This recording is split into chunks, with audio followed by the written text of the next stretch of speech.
mengajukan izin, para pelaku ini biasanya sambil menambang, Mbak. Jadi izinnya keluar, tambangnya sudah selesai. Oh, sambil jalan itu dari Sambil mereka ya. jalan. Oke. Makanya kejadian-kejadian seperti emang Itu kalau maksudnya tidak ilegal ya Pak ya, karena belum keluar kan izinnya. ya, tapi mereka kan alasannya sudah melakukan izin, padahal Sudah kan proses tergantung gitu. proses, kan tergantung pengawasan juga, Mbak. Ada yang sangat menarik, Mbak, di daerah Probolinggo yang kebetulan di pelabuhan ikan Mayangan itu, di ikan Mayangan ada tempat yang dikelola oleh kelompok, padahal asetnya itu punya provinsi.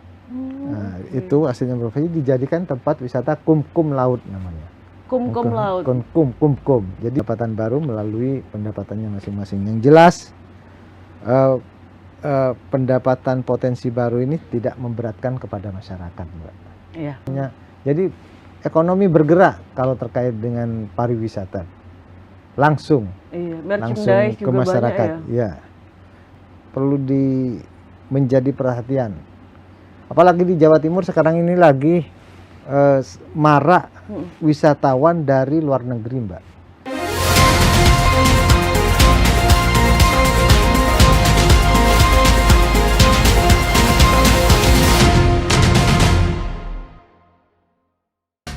Lahir di Situbondo pada 27 April 1973, Haji Mahdi, SE. SH adalah sosok pemimpin yang menggabungkan pengalaman politik, dedikasi organisasi, dan latar belakang pendidikan yang kuat. Dikenal sebagai figur yang konsisten, berintegritas, dan dekat dengan masyarakat, ia telah membuktikan kiprahnya baik di parlemen maupun dalam kancah organisasi kemasyarakatan. Perjalanan akademik Mahdi dimulai dari kampung halamannya di Situbondo. SDN Dauhan 4 Situbondo, SMP Negeri 1 Situbondo, SMA Negeri 1 Probolinggo, STI Malangku Cecuara, Manajemen, Universitas Pancamarga, Fakultas Hukum. Haji Mahdi telah menorehkan jejak panjang di Lembaga Legislatif Kabupaten Probolinggo selama lebih dari 1 dekade. Wakil Ketua Komisi D, Wakil Ketua Komisi B, Wakil Ketua Komisi C. Dengan kepiawaiannya dalam menjembatani aspirasi rakyat dan merancang kebijakan strategis, ia dikenal sebagai legislator yang aktif, komunikatif, dan solutif. Tak hanya di politik, Mahdi juga aktif dalam organisasi sosial dan olahraga. Ketua DPC Partai Persatuan Pembangunan, PPP, Kabupaten Probolinggo, Bendahara DPW PPP Jawa Timur, Ketua Federasi Arung Jeram Indonesia, FAJI, Kabupaten Probolinggo. Peranannya dalam FAJI mencerminkan dedikasinya dalam mendorong semangat kepemudaan, olahraga, dan pelestarian alam. Dengan pengalaman yang matang di legislatif, organisasi, dan pendidikan, Haji Mahdi adalah figur yang terus bergerak dan berkembang. Assalamualaikum warahmatullahi wabarakatuh. Shalom, salam sejahtera untuk kita semua, namo buddhaya, Om Swastiastu, dan salam kebajikan. Tribuners, kembali lagi bersama saya Cindy dalam podcast DPRD Jawa Timur, Gebrakan Wakil Rakyat. Nah, Tribuners, di episode kali ini kita akan membahas tentang tema menggali potensi PAD baru untuk memperkuat keuangan daerah. Tribuners, pendapatan asli daerah atau PAD menjadi salah satu sumber penting untuk membiayai pembangunan di daerah. Semakin kuat PAD, semakin mandiri daerah dalam menjalankan program-programnya tanpa terlalu bergantung pada pemerintah pusat.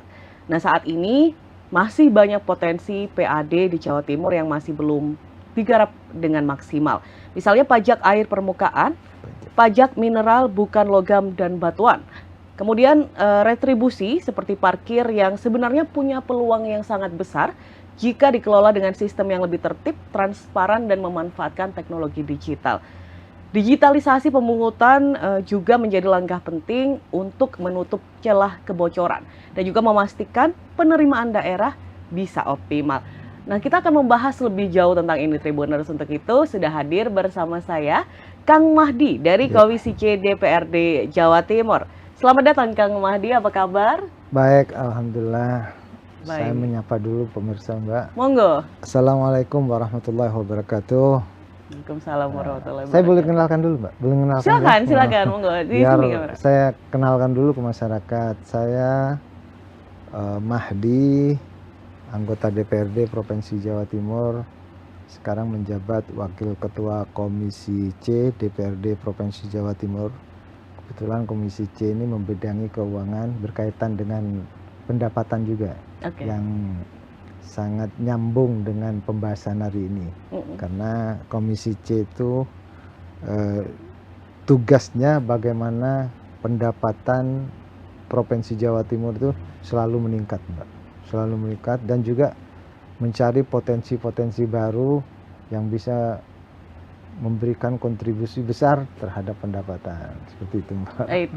Itu sangat nyambung sekali nih, Kang. Sangat nyambung sekali. Iya, benar. Karena perlu disampaikan ke masyarakat bahwa pembangunan di Jawa Timur tergantung dari pendapatan yang kita raih juga. Betul sekali. Baik, Kang Mahdi, ini tadi sudah sempat disinggung sama Kang Mahdi ya tentang potensi nih yang banyak sekali di Jawa Timur. Menurut Kang Mahdi, sektor yang paling menjanjikan, Kang, untuk dijadikan sumber PAD baru di Jawa Timur ke depannya itu apa saja sih, Kang? Yang menjadi pendapatan baru di Provinsi Jawa Timur ini sangat banyak sekali, Mbak. Karena kita tahu di Jawa Timur ini potensi-potensi sangat banyak sekali. Pertama, air permukaan itu sangat banyak digunakan oleh para pengusaha-pengusaha melalui usahanya, dan juga ada MBLB, mineral bukan logam dan batuan. Itu karena kita tahu di Jawa Timur ini sangat banyak sekali penambangan yang dilakukan di daerah-daerah, di mana tempat di Jawa Timur kecuali Surabaya, Sidoarjo itu semuanya ada, Mbak. Cuman ini belum tertata betul, dan diantaranya terkait dengan MBLB ini terkait dengan perizinannya yang betul sulit, sehingga terjadi marak penambangan ilegal yang tidak bisa ditarik pajaknya, Mbak. Kalau sudah ilegal kan tidak mungkin bisa ditarik pajaknya, namanya juga ilegal karena kita tidak tahu, dan pengawasannya juga terkait dengan MBLB ini kurang signifikan betul. Padahal kalau melalui MBLB ini betul optionnya hanya 25%, tapi kalau 25% di daerah-daerah itu besar, terdongkrak di kabupaten, provinsi juga dapat potensinya yang terkait dengan MBLB. Memang banyak kejadian-kejadian terkait potensi MBLB ini, Mbak, seperti halnya perizinannya yang kemarin kita lagi pembahasan, perizinnya paling cepat itu sampai 12 bulan sampai 13 bulan. Itu paling cepat. Paling cepat katanya prosesnya dari kita melakukan kemarin rapat optimalisasi pendapatan itu terkait pendapatan MBLB seperti itu. Yang lucunya lagi, misalkan punya lahan hanya 5 hektar, pengerjaannya hanya butuh waktu mungkin 6 bulan atau 7 bulan. 5 hektar yang diizin, mereka sambil mengajukan izin, para pelaku ini biasanya sambil menambang, Mbak. Jadi izinnya keluar, tambangnya sudah selesai. Oh, sambil jalan itu dari mereka ya. Makanya kejadian-kejadian seperti emang itu kalau tidak ilegal ya, Pak ya, karena belum keluar kan izinnya. Ya, tapi mereka kan alasannya sudah melakukan izin, padahal sudah kan tergantung gitu. proses, kan tergantung pengawasan juga, Mbak. Betul. Semua itu kan pengawasannya, karena ini kan masih kewenangannya kabupaten, tapi potensi ke provinsi opsinya itu 25%. Makanya kita kolaborasi terus ke kabupaten, kita lakukan rapat-rapat terkait dengan pembahasan optimalisasi pendapatan MBLB ini. Kita sudah di beberapa tempat kejadiannya, diantaranya pengawasannya yang kurang, terus para pelaku usaha kesulitan untuk melakukan izin. Memang ketentuannya seperti itu. Ke depan mudah-mudahan ada perbaikan terkait dengan perizinan ini, sehingga para penambang ini bisa melakukan kegiatan tapi juga betul-betul bisa memberikan kontribusi. Karena tambang ini kan, MBLB ini kan memang ada beberapa faktor yang harus kita tangani juga, Mbak. Setelah kalau tidak berizin itu, setelah menambang, reklamasinya kan Betul. Itu juga. Apalagi sekarang ada aturan baru yang memberatkan setiap ada deposit yang sangat besar, itu mungkin ke depan perlu ada. Makanya kita ke depan itu juga akan memberikan masukan ke pusat terkait dengan perizinan ini. Seperti itu, Mbak. Jadi potensi ini sangat menarik sekali. Yang kedua terkait dengan potensi pariwisata. Pariwisata ini bisa menjadi potensi pendapatan baru bagi provinsi kalau dikelola benar. Ada yang sangat menarik, Mbak, di daerah Probolinggo yang kebetulan di pelabuhan ikan Mayangan itu, di ikan Mayangan ada tempat yang dikelola oleh kelompok, padahal asetnya itu punya provinsi. Nah, itu asetnya provinsi dijadikan tempat wisata kumkum laut namanya. Kumkum laut. Kumkum. Jadi di sana mereka bisa mengelola itu. Nggak tahu juga, saya masih belum pasti tahunya gimana kerjasamanya atau apanya. Tapi kalau tempat wisata ini bisa dijadikan pengelolaan tersendiri, kan menjadi pendapatan baru bagi Provinsi Jawa Timur. Seperti itu. Dan juga di Cangar Batu, di sana juga ada aset pemerintah yang bisa dikelola melalui pariwisata. Jadi itu termasuk juga terkait dengan industri kreatif. Nah, industri kreatif ini menjadi pendapatan baru melalui pendapatannya masing-masing. Yang jelas pendapatan potensi baru ini tidak memberatkan kepada masyarakat, Mbak. Iya, betul. Tidak memberatkan, itu ya, utamanya seperti itu. Dan juga industri pengelolaan. Pengelolaan misalkan yang terkait dengan pelabuhan. Di pelabuhan ada pengelolaan itu yang menggunakan punya pemerintah Provinsi Jawa Timur, seperti halnya di pelabuhan-pelabuhan itu diperketat sehingga menjadi potensi baru. Yang jelas potensi-potensi baru ini dalam rangka untuk menutupi PAD Provinsi Jawa Timur yang sekarang mengalami penurunan.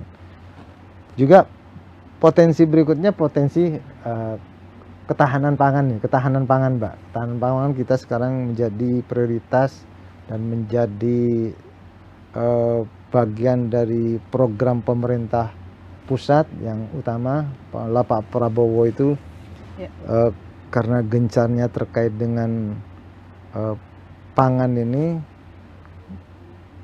malah tentara-tentara digerakkan untuk membuka sektor-sektor pangan baru seperti itu. Jadi potensinya apa? Pemerintah Provinsi Jawa Timur mungkin bisa membuat badan usaha BUMD baru yang terkait dengan ketahanan pangan. Jadi ketahanan pangannya dapat, pendapatannya juga dapat. Seperti itu, Mbak. Sekali dayung, sekali dayung bisa terlampaui semua. Itu tadi. Iya, jadi seperti itu. Juga energi terbarukan yang terkait dengan kita kan juga punya BUMD terkait dengan energi terbarukan ini, terkait PI-nya, Mbak. Itu kan potensi baru kalau bisa digerakkan. Seperti itu, Mbak.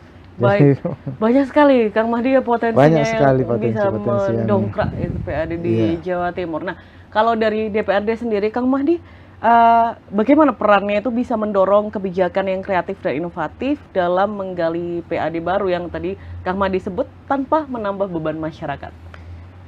Ya, yang saya sampaikan diantaranya kita melakukan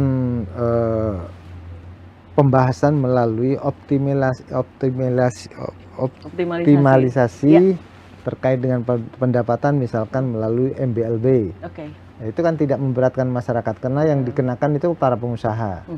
Yang kedua terkait dengan pariwisata, misalkan, Mbak. Pariwisata itu kan kalau kita bisa membuat BUMD terkait dengan pariwisata itu kan masyarakat memang membutuhkan. Apalagi sekarang masyarakat itu terkait dengan wisata itu menjadi kebutuhan pokok lagi, Mbak. Betul. Kebutuhan pokok. Kebutuhan pokok dan menjadi daya tarik tersendiri. Sekarang masyarakat larinya seperti itu, Mbak. Apalagi untuk menunjukkan melalui media sosialnya bahwa berwisata dan melakukan kegiatan wisata itu sekarang lagi jadi tren tersendiri. Iya. Apalagi, Kang, maksudnya media sosial, kita ngomongin media sosial itu kan nggak ada habisnya ya, tren Gak yang ada ada. habisnya, iya. Ada wisata Jawa Timur, explore Jawa Timur. Kalau misalkan di hashtag Iya. di Instagram itu sudah jutaan sebenarnya Iya. yang memakai hashtag itu. Jadi sangat disayangkan sekali jika itu tidak dimanfaatkan untuk menambah PAD yang ada di provinsi gitu ya, Kang ya. Betul. Iya, jadi yang saya sampaikan tadi, BUMD, saya segera pemerintah provinsi itu membentuk BUMD pariwisata dalam rangka untuk memfasilitasi masyarakat untuk berwisata. Intinya seperti itu, Pak. Yang kedua, untuk sebagai pendapatan. Kita sama-sama dapat masyarakat apa yang diinginkan bisa terwujud dan difasilitasi. Kita sebagai pemerintah provinsi, bagian dari pemerintah provinsi yang membutuhkan pendapatan bisa terdapatkan juga seperti itu. Ekonomi warga sekitar juga sangat terbantukan. Kalau pariwisata itu dampaknya sangat langsung terhadap ekonomi, Mbak. Karena dengan misalkan seperti halnya di kebetulan daerah saya di Probolinggo, yang di Probolinggo banyak tempat wisatanya seperti halnya Bromo, Arum Jeram, dan juga snorkeling di Ketapang, itu dampaknya sangat bagus sekali. Di Bromo itu pergerakan ekonominya semuanya, Mbak. Mulai misalkan orang berwisata di Bromo itu mulai dari ojeknya, jeepnya, oleh-olehnya, homestaynya, kamarnya, semuanya tergerak semua. Orang yang jualan, malah orang yang jualan di bawah itu juga di pasirnya juga banyak. Jadi ekonomi bergerak kalau terkait dengan pariwisata langsung ke masyarakat, ya seperti itu, Mbak. Jadi betul-betul wisata ini perlu menjadi perhatian. Apalagi di Jawa Timur sekarang ini lagi marak wisatawan dari luar negeri, Mbak, terutama dari Singapura, dari Malaysia, dari Cina. Bromo, jadi yang jadi sasaran wisatawan dari Cina itu ada 3, Mbak, di Jawa Timur sekarang ini. Tupak Sewu, yang ada di Lumajang, Bromo, dan Ijen. Nah, sampai di daerah sana itu sebagian besar masyarakatnya sudah bisa berbahasa Inggris, karena dalam waktu 1,5 tahun ini memang wisatawan dari Cina banyak sekali, Mbak. Itu potensi-potensi seperti itu kan harus segera ditangkap biar pemerintah provinsi itu dapat juga. Iya, itu saya sempat beberapa kali muncul di FYP saya, Pak, itu di sosial media saya yang wisatawan dari Cina itu banyak sekali mengejar sunrise-nya di Bromo. Terus itu viralnya Blue Fire yang ada di Ijen juga. Oh, di Ijen juga, iya. Mereka yang bikin mungkin warga masyarakat Indonesia ya, yang bikin hebohnya adalah mereka itu bisa naik dengan tidak memakai jaket tebal gitu, Pak. Jadi kayak sempet, ini kok mereka kuat-kuat banget dingin gitu di sana, apa nggak dingin gitu. Kalau itu kan tergantung fisiknya masing-masing. Iya, mungkin karena sudah biasa di sana. Kalau di Indonesia kan tidak seperti di negara luar, Mbak. Kalau di negara luar kan memang ada musimnya seperti musim dingin. Kan dinginnya lebih dari seperti Bromo mungkin. Jadi karena terbiasa, karena di Bromo itu kan masih 11, 10 seperti itu, dianggap masih biasa-biasa saja. Biasa aja. Dan di sini, dan penampilannya juga seperti mau ke pesta, ada kan? Iya, makanya yang kita itu sudah kayak kerukupan mau pakai syal apa enggak nih, yang turis-turis itu ya. Jadi itu menarik, Mbak. Jadi untuk ditangkap potensinya seperti itu. Iya. Baik, kemudian dari sektor ekonomi digital hingga logistik nih, seperti apa, Kang Mahdi? Yang saya sampaikan tadi terkait dengan PAD itu juga bisa melalui ekonomi kreatif, Mbak. Ekonomi kreatif, pengembangan industri ekonomi kreatif ini juga berpengaruh pendapatannya juga, Mbak. Kan pasti ada pajaknya juga nanti kalau masyarakat seperti itu. Jadi sangat menarik sekali kalau bahas terkait dengan pendapatan ini, Mbak, karena tidak ada ujungnya pendapatan ini, selalu berkembang, karena tiap tahun itu kan selalu harus meningkatkan pendapatan. Jadi berkembang terus. dan memutar bagaimana sekiranya pendapatan itu terus bertambah seperti itu, Mbak. Iya. Oke, karena kalau misalkan saya yang pernah dengar itu ada di Malang, Kang. Itu eh, anak-anak muda yang super kreatif sekali itu sampai dikenal kalau nggak salah ya sampai di luar karya gamenya. Itu yang luar biasa sekali. Dan itu kan bisa juga berpengaruh kepada ekonomi sekitar juga gitu loh. Kalau Iya. misalkan ini betul-betul betul-betul apa ya disupport penuh gitu oleh pemerintahnya seperti itu. Baik, Kang, kemudian kita akan membahas tentang tadi sudah disebutkan potensi pariwisata begitu banyak, Bromo, Ijen, pantai. Kita punya banyak sekali pantai di Jawa Timur. Gunung punya banyak sekali. Wisata alam ya itu kan. Wisata buatan kan juga banyak yang ada di Jawa Timur yang penuh dengan potensi yang bisa menambah PAD Jawa Timur seperti itu ya, Kang ya.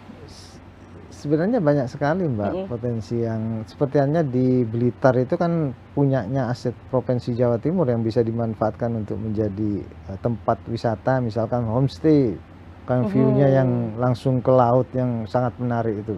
Itu di mana? Itu Di di Blitar? daerah Blitar itu. Juga di daerah Blitar itu. Yang lingkar selatan seperti itu. Oke, Jadi pantai ya, laut. Pantai laut. Karena memang yang menjadi daya tarik untuk berwisata itu kan diantaranya laut, gunung. Kalau di Probolinggo ada namanya laut melalui snorkelingnya. Jadi nyelam sambil melihat ikan yang ada di bawah itu. Kalau di Banyuwangi juga ada di daerah Bangsering. Itu sangat menarik. Jadi terkait dengan pendapatan ini, Mbak, pendapatan yang langsung kepada pemerintah Provinsi Jawa Timur, ada juga terkait dengan dampak kepada masyarakat perekonomiannya. Jadi pendapatannya dapat, dampaknya juga dapat seperti itu, Mbak. Iya. Jadi sempat kita bahas di apa episode yang kita juga ya Kang Mahdi ya tentang infrastruktur yang ada di Jawa Timur juga yang semakin membaik dan juga meningkatkan apa ya keinginan dari wisatawan juga yang untuk berkunjung ke Jawa Timur. Itu juga sudah sangat membaik juga ya Kang Mahdi ya. Iya, karena infrastruktur itu bagian dari akses untuk menuju tempat wisata. Seperti halnya sekarang kalau menuju Bromo sudah cepat, Mbak.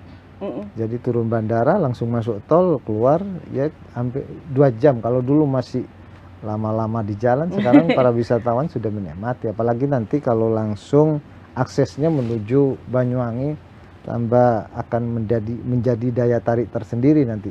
Karena Banyuwangi juga banyak sekali. Oh, kalau Banyuwangi potensi untuk wisata sangat banyak sekali.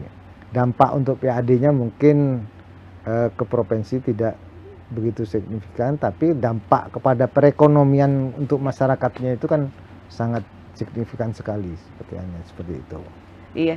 Baik, Kang Mahdi, kemudian yang Kang Mahdi ketahui di lapangan, Kang, kebocoran PAD ini masih beberapa kali terjadi. Nah, biasanya titik rawannya itu di mana, Kang? Dan langkah pengawasannya itu seperti apa? Terkait dengan kebocoran PAD tergantung dari orangnya juga, Mbak. Pertama kita berbicara kapasitas orangnya, karena berkaitan kebocoran ini oknum.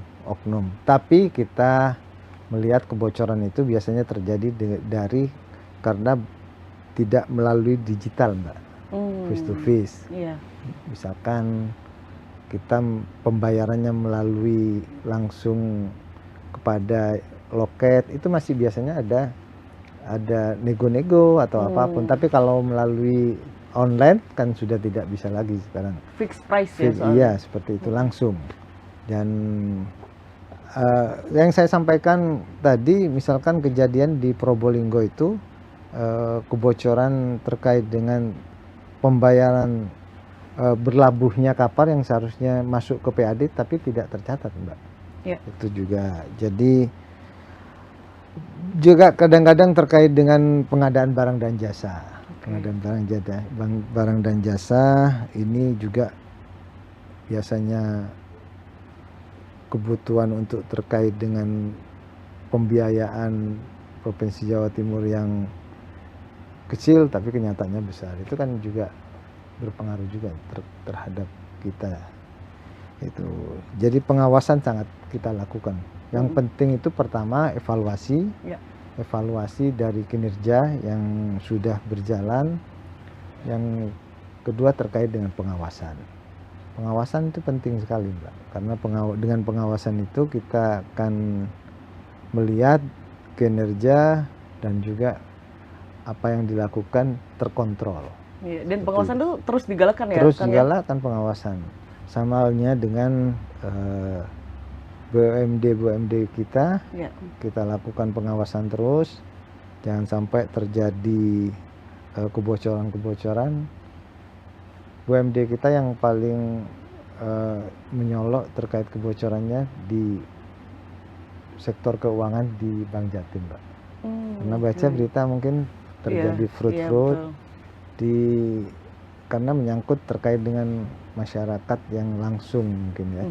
Jadi misalkan di Bank Jatim itu bagian dari yang menghasilkan juga kan. Bank Jatim itu kan BUMD yang menghasilkan pendapatan untuk Provinsi Jawa Timur. Tapi Bank Jatim itu ada kebocoran-kebocoran sangat banyak sekali, Mbak, pada tahun-tahun kemarin, dan kebocorannya terjadi di Jakarta kemarin. Mungkin jangan tahu juga kebocorannya sangat besar sekali, dan juga terjadi fraud terkait dengan J-Connect yang baru-baru ini sudah dalam proses hukum. Yang terakhir di Sumeneb terjadi fraud hampir 23 miliar, banyak. Makanya kita melakukan pengawasan bagaimana sekiranya yang menghasilkan PAD ini jangan sampai bocor. Kalau bocor itu akan mengurangi pendapatannya nanti, mengurangi PAD-nya. Bagian potensi berkurang pendapatannya. Kita mencari yang berpotensi-potensi baru, tapi kenyataannya yang lama-lama bocor, Mbak. Misalkan kita mencari mendapat hanya yang MBLB hanya dapat misalkan 3 miliar, tapi bocornya hampir 100 kan. Nah gitu. Jadi yang ada kita, potensi yang ada ini kita jaga, kita awasi bagaimana sekiranya potensi-potensi ini tidak bocor sehingga pendapatannya itu signifikan. Kita mencari potensi baru tapi potensi yang ada bocor kan. Jadi ibu yang ada dijaga, yang ada diawasin, ya Kang ya, dan juga memperlebar kemungkinan menambah potensi-potensi baru. Jadi jangan sampai ada potensi baru tapi potensi yang sudah ada itu bocor. Itu lebih ke PU. Di Bank Jatim itu tahun kemarin hampir setengah triliun, Mbak, bocorannya itu yang sudah yang menjadi ke ranah hukum. Jadi seperti itu. Kita hanya mencari titil-titilan tapi kenyataannya yang bocor besar. Iya, makanya. Seperti itu, Mbak. Ya. Kang Mahdi, nah ini untuk memastikan kebijakan PAD baru ini, Kang. Bagaimana, Kang, caranya untuk memastikan kebijakan PAD baru ini tidak menghambat investasi ataupun membuat pelaku usaha merasa terbebani? Pertama, terkait dengan investasi itu kepastian hukum, Mbak. Kepastian hukum. Kepastian hukum itu memang menjadi prioritas para pelaku investasi. Misalkan terkait dengan pengurusan izinnya, pengurusan yang lain-lainnya. Karena kita tahu di sini itu pengurusan izin kadang-kadang tidak sesuai dengan yang di aturan, Mbak. Jadi kalau misalkan ya intinya nego-nego. Tapi kalau ada kepastian hukum bahwa pengurusan izin terkait ini 14 hari, itu investasi sangat menarik. Yang kedua terkait dengan keamanan juga. Keamanan itu penting karena bagaimanapun orang melakukan investasi di suatu daerah, terutama yang dilihat keamanannya dan tidak diganggu oleh para pelaku-pelaku, ya seperti itulah, oknum-oknum. Jadi seperti itu. Oke, jadi yang penting utama hukum ya, Kang ya. Hukum kepastian hukum. Kepastian hukum dan itu juga kan keamanan. Bagian dari utama. Kepastian hukum misalkan melakukan suatu hal yang sudah pasti, tidak misalkan terkait dengan air tanah, perizinannya seperti ini, itu dilakukan, jangan diganggu lagi. Itu namanya kepastian hukum, Mbak. Oke. Jadi supaya ada pegangannya itu ya Kang Iya, ya bagi mereka ya. pegangannya. Dan kepastian itu juga terkait dengan jangan ada nego-nego lagi. Seperti itu. Baik, tadi itu dari pelaku usaha Kang. Nah kemudian ini dari masyarakatnya nih, terutama pelaku UMKM Kang. Itu bagaimana sih Kang memastikan peningkatan PAD ini tidak memberatkan masyarakat kecil ataupun terutama para pelaku UMKM Kang? Tidak membebani pajak kepada pelaku usaha kecil yang besar. Kemarin sempat rame-rame yang ada pajak sampai berapa persen itu, Pak. Kan itu. Jangan seperti jadi pelaku usaha diberikan prioritas terkait dengan pajaknya sehingga perekonomiannya tumbuh. Apa yang disampaikan Menteri Keuangan sekarang, kita tidak akan membebani pajak sebelum perekonomian tumbuh dengan signifikan. Kalau sudah pertumbuhan ekonomi betul-betul tumbuh dan signifikan, otomatis pajak akan naik seperti itu kan. Jadi tidak membebani pajak terhadap pelaku usaha kecil, karena pelaku usaha kecil itu kan bagian dari penggerak ekonomi yang ada di bawah, Mbak. Penggerak ekonomi yang ada di bawah sangat membantu sekali. Contoh saja waktu di zaman COVID yang masih bertahan kan pelaku usaha kecil yang di rumah-rumahan itu, yang saling tukar seperti itu. Jadi itu perlu dijaga dan jangan dibebani terkait dengan terutama pajaknya, Mbak, seperti itu. Jadi memang dipastikan usahanya mereka secure dulu, baru kemudian bisa ditarik pajak yang dipastikan mereka mampu. Ya Kang ya? Ya, otomatis kalau mereka sudah tumbuh ekonominya dan usahanya jalan, pasti mereka akan lebih memperhatikan kewajibannya. Seperti itu. Iya. Baik, Kang Mahdi, selanjutnya Kang Mahdi. Menurut Kang Mahdi nih kita kembali membahas tentang sumber pendapatan yang selama ini belum dimanfaatkan atau masih berjalan kurang optimal. Menurut Kang Mahdi, sepengalaman Kang Mahdi itu dari segi apa? Karena ketidakseriusan para pemangkunya untuk mencari PAD baru. Misalkan yang kita bahas sebelumnya terkait dengan aset itu kan kalau dimanfaatkan betul dan menjadi sumber pendapatan baru kan menjadi signifikan pendapatan kita, Mbak, seperti itu. Lebih serius gitu lebih ya Kang serius ya. Baik, dan ini terakhir Kang Mahdi mungkin ada pesan dari Kang Mahdi nih untuk pihak-pihak ya yang bisa melancarkan peningkatan PAD yang ada di Jawa Timur tapi juga tidak menjadikan beban kepada masyarakat kita sendiri. Monggo silakan Kang. Jadi kita berusaha untuk mencari pendapatan baru melalui sektor-sektor yang ada dan tidak membebani masyarakat, tapi tidak mengabaikan usaha-usaha yang sudah lama sehingga terjadi kebocoran. Kita cari usaha pendapatan baru tapi yang lama terabaikan sehingga kita dapat yang baru tapi yang lama bocor, itu tidak baik juga. Jadi sama-sama jalan, sama-sama dilakukan sehingga pendapatan kita meningkat dan nyaman seperti itu, Mbak. Amin. Terima kasih banyak Kang Mahdi dan semoga yang diharapkan dari Kang Mahdi tadi dapat segera tercapai dan PAD baru potensial banyak sekali di Jawa Timur akan bisa dikembangkan. Amin. Untuk Jawa Timur lebih baik lagi. Lebih baik. Sekali lagi terima kasih banyak Kang Mahdi untuk waktunya, untuk insight-nya. Tribuners terima kasih juga sudah menonton podcast DPRD Jawa Timur Gebrakan Wakil Rakyat, dan kita akan kembali lagi di episode lainnya dengan tema yang menarik juga. Saya Cindy beserta tim Tribun Jatim Network pamit undur diri. Terima kasih. Wassalamualaikum warahmatullahi wabarakatuh. Waalaikumsalam warahmatullahi wabarakatuh.